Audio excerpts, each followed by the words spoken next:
Hi all, welcome to football arena. ഇന്ന് American ലീഗിൽ നടന്ന മത്സരത്തിൽ ഗംഭീര വിജയം സ്വന്തമാക്കാൻ മെസ്സിയുടെ ക്ലബ്ബായ ഇന്റർ മയാമിക്ക് കഴിഞ്ഞിട്ടുണ്ട്. 1-5 ഗോളുകൾക്കാണ് ന്യൂയോർക്ക് റെഡ് ബുൾസിനെ അവർ പരാജയപ്പെടുത്തിയിട്ടുള്ളത്. തിളങ്ങിയത് മറ്റാരുമല്ല, മെസ്സി തന്നെയാണ്. 2 ഗോളുകളും 1 അസിസ്റ്റും സ്വന്തമാക്കാൻ മെസ്സിക്ക് ഈ ഒരു മത്സരത്തിൽ കഴിഞ്ഞിട്ടുണ്ട്.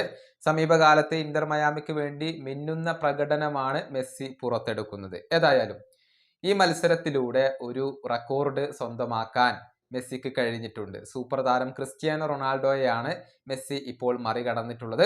അതായത് ഓപ്പൺ പ്ലേയിൽ നിന്നും ഏറ്റവും കൂടുതൽ ഗോളുകൾ നേടിയ താരം അത് ഇനി മുതൽ ലയണൽ മെസ്സിയാണ്.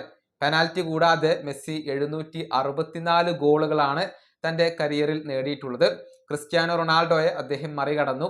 763 ഗോളുകളാണ് ക്രിസ്ത്യാനോ റൊണാൾഡോ പെനാൽറ്റി കൂടാതെ നേടിയിട്ടുള്ളത്. ക്രിസ്ത്യാനോയേക്കാൾ 167 മത്സരങ്ങൾ കുറച്ച് കളിച്ച താരം കൂടിയാണ് മെസ്സി. ഇനി MLS ഈ സീസണിൽ 18 മത്സരങ്ങളാണ് മെസ്സി കളിച്ചിട്ടുള്ളത്. ഈ 18 മത്സരങ്ങളിൽ നിന്ന് 27 ഗോൾ പങ്കാളിത്തങ്ങൾ മെസ്സി വഹിച്ചിട്ടുണ്ട്. ഏറ്റവും കൂടുതൽ ഗോൾ പങ്കാളിത്തങ്ങൾ ഉള്ള താരം ഇപ്പോൾ അത് MLS മെസ്സിയാണ്. 18 ഗോളുകളാണ് MLS മെസ്സി നേടിയിട്ടുള്ളത്. ഇതോടെ ടോപ്പ് സ്കോറർമാരുടെ പട്ടികയിൽ ഒന്നാമത് എത്താൻ മെസ്സിക്ക് സാധിക്കുകയും ചെയ്തിട്ടുണ്ട്.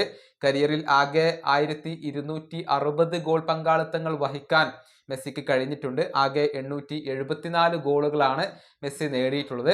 ഇങ്ങനെ മെസ്സിയുടെ കണക്കുകൾ അത് അതിവേഗം ഇപ്പോൾ കുതിച്ചു കൊണ്ടിരിക്കുകയാണ്. പെനാൽറ്റി കൂടാതെ നേടിയ ഗോളുകളുടെ എണ്ണത്തിൽ ഒന്നാമതെത്താൻ ഇപ്പോൾ മെസ്സിക്ക് കഴിഞ്ഞിട്ടുണ്ട്.